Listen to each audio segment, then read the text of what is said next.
我不明白你是从哪儿冒出来这种错得离谱的预判啊？如果你们的遗嘱真的一点问题、一点毛病都没有的话，你们又何必坐在这间屋子里，跟凌继承的法定继承人在这儿谈条件呢？因为你们申请了诉讼保全啊，这对于我们都是煎熬。我们知道，这个案子的审理肯定是一个非常漫长的过程，所以我们起草了一份和解方案。按照这个方案，郎红女士可以拿到1个亿。我不接受。我劝您接受，因为如果我们下定决心血战到底，您将是零继承。不，如果我们胜诉，是你们的当事人零继承。所以，请提醒你们的当事人，诉讼有风险，应诉需谨慎。事实上啊，我的当事人并不想和解，是在我们的极力劝说之下，才有今天的会面。机不可失啊，1个亿不能太贪了。对啊，这1个亿呢，的确是不少了，但是因为你们的手段太卑劣，所以现在啊，1个亿不够了。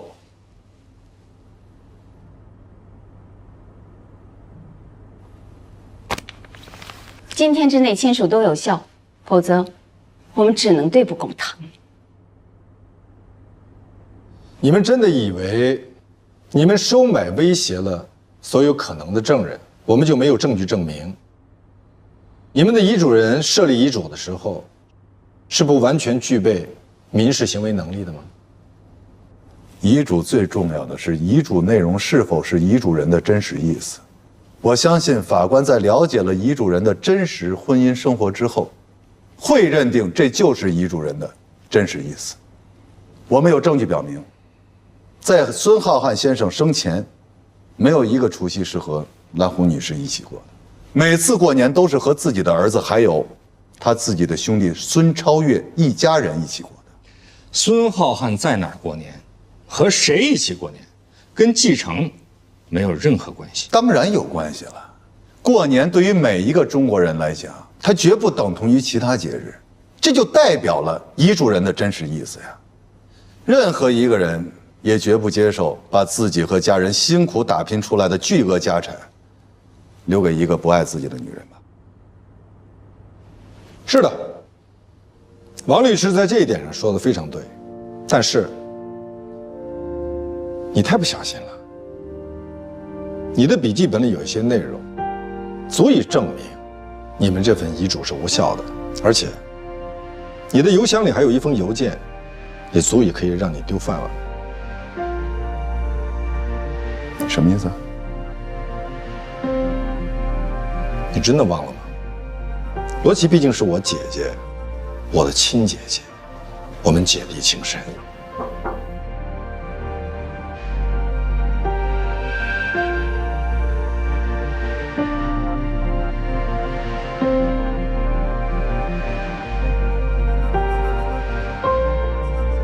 我是在救你。律师职业行为规范第64条，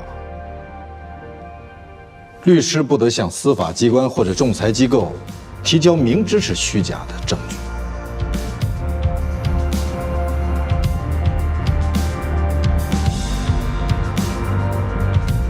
他妈无耻！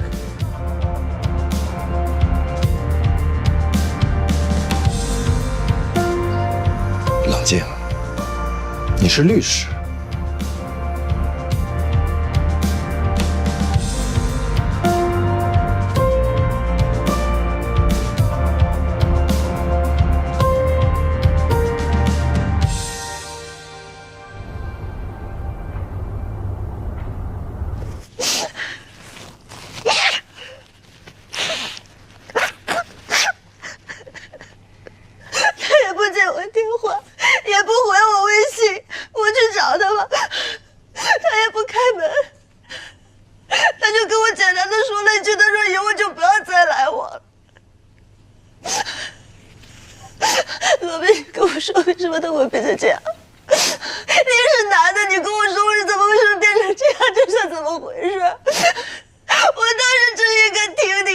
我被我都后悔死了，这是什么事啊？行，好了，好了，不哭了啊。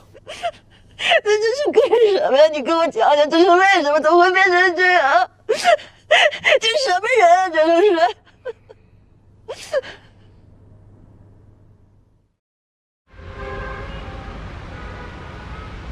孙超越给气疯了，大骂王丽是白痴。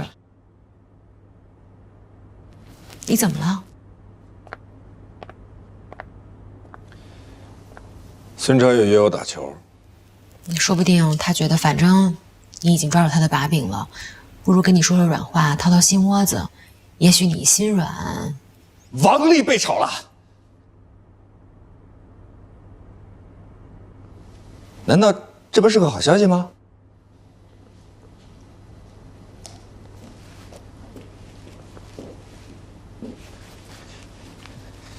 律协请我去给年轻的律师讲课，我想给他们讲录音证据的取证技巧，来一起去，以漫谈的性质。对不起，我有事出去一趟。哎，我们不是说好了相互支持吗？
私自录音是否合法有效，要看来源是否合法，是否经过剪辑。来源合法的，未经过剪辑的完整的录音是可以不经过本人的同意，就到法庭上就作为法庭判案的证据的。那什么叫合法来源呢？举个例子，如果我在你家里安了一个窃听器，那就是不合法的。但是如果我们在公共场合，我偷偷的录下了我们之间的对话，那么这个就是合法的。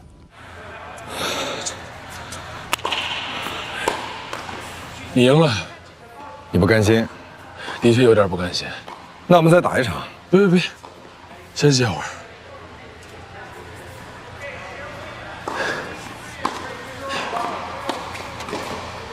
我呢，不是一个想要霸占寡嫂家产的人。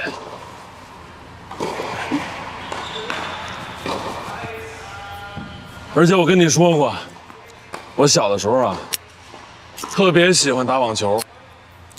而且那个时候啊，我教练跟我说，我要是好好练，真可以打职业赛。私自录音最重要的事情就是不能让取证对象发现你正在录音，所以选择录音设备一定要选择体积小、易隐藏、音质高、待机时间长的录音设备，最好是可以进行复制的。对了，我特别喜欢跟你打球，虽说我没赢过你吧，但是你知道吗？这么多年，你是唯一一个打球能赢我的人。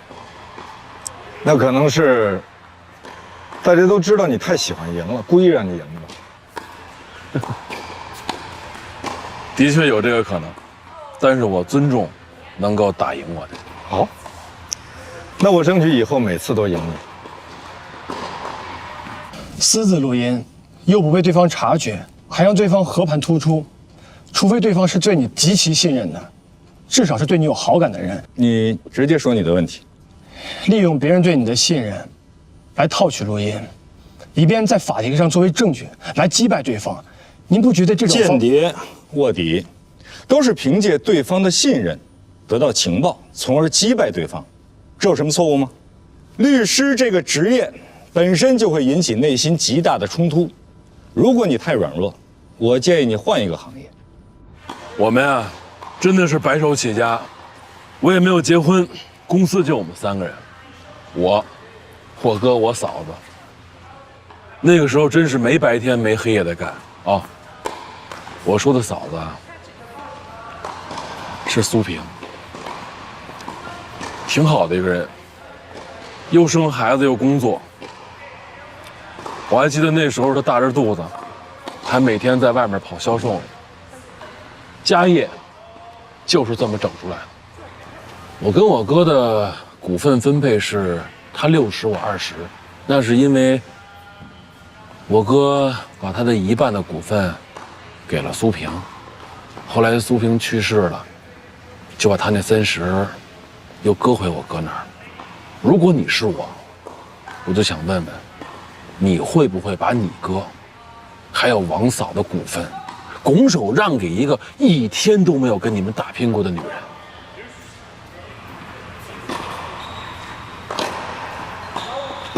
那你哥，他应该早点立遗嘱。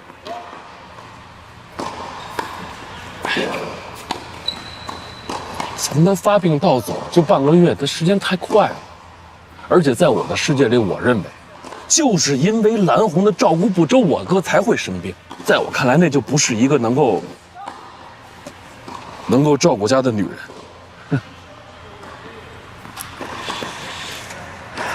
可就算你再讨厌蓝红，你也不应该不让他见你哥呀。我哥那个时候神志不清了，谁也不认识，我怎么让他见？尤其是他们的孩子，那小姑娘才2岁。我是不想让那小姑娘看见她爸爸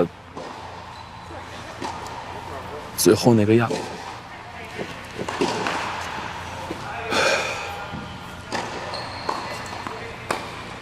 法律规定，无行为能力人或者限制行为能力人所立的遗嘱是无效的。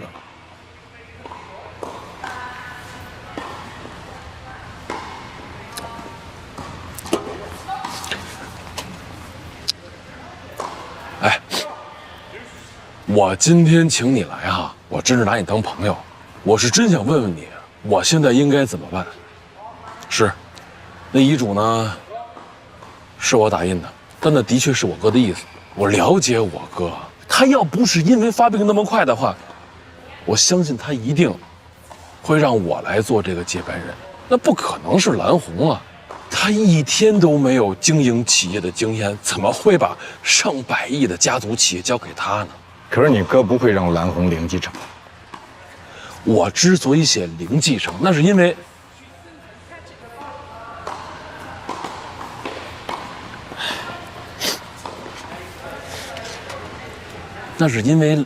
蓝红在外面的口碑，他如果真的是一个这样的人，我怎么可能把家产给他呢？他必须是零继承的。如果他能够本分，踏踏实实的，我绝对不会亏待了他。你也可以去问问这么多年，哎，我上一个嫂子跟他生的孩子，我是怎么带的？我对那孩子比对我自己的孩子还要好呢呀。我相信。可是王丽应该提醒你，他的确提醒我，他也跟我讲了，如果真的要提到司法鉴定的话，鉴定的结果如果出现了问题，我肯定是零继承。啊，咱扯句题外话啊，他可真不是我开的啊，是他自己觉得不好意思没脸见我，他才自己走的。我也不知道他怎么想的啊，因为他跟你姐。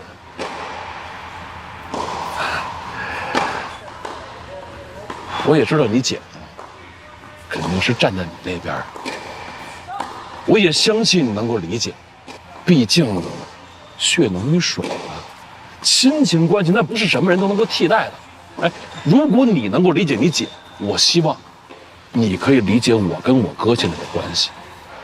毕竟这么大一个企业，我不可能把我跟我哥打下的天下拱手让给他吧。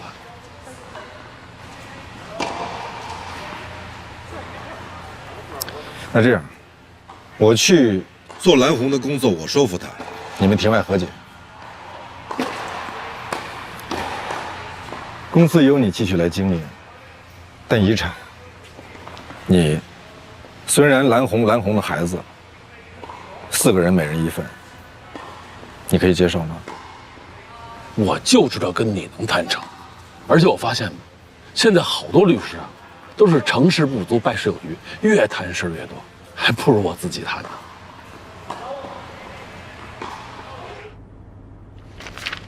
我不能接受。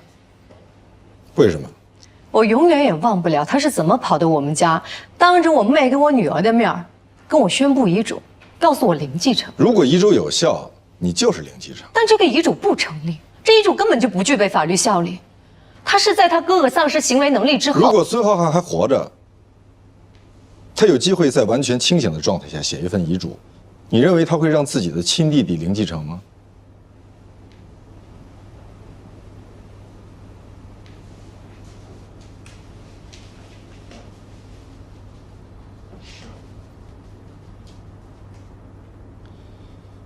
遗嘱应该体现的是遗嘱人的真实意思，而你我都清楚，孙浩瀚的真实意思，就是既不希望你零继承，也不希望孙超越零继承。如果他真的在天有灵，我相信他一定希望自己创办的公司能够基业长青，你跟你们的女儿能够安居乐业。而不是为了他的遗产打得鸡飞狗跳、反目成仇，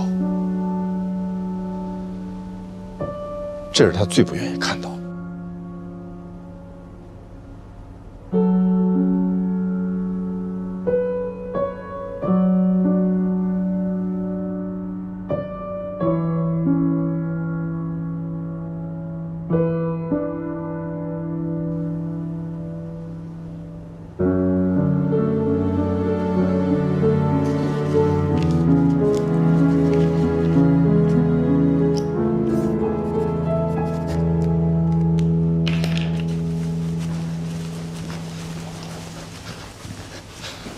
为什么让蓝红签字啊？这是一个相对公平，而且可以让他们释怀的协议。不，我是蓝红的代理人，不是你。这是我的案子，本来我是可以打赢的，全胜。如果你把它当成一个案子去打，案子当然有输赢。可是你想过没有？你赢了孙超越零继承，你输了蓝红零继承，他们都输不起。所以和解是风险最小的选择。我没有替他们做决定，我只是给了他们一个选项而已。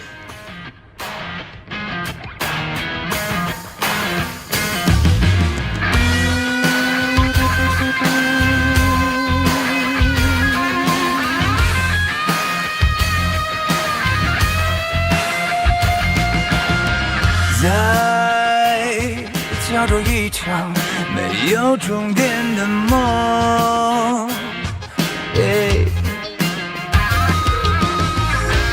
能够战胜残酷，只能去圈住迷途，他要走的每一步，不犹豫，不彷徨，这一个心中正是模样。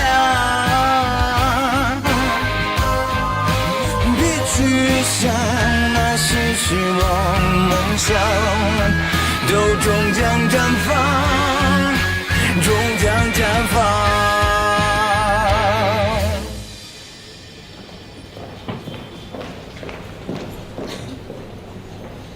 出去啊。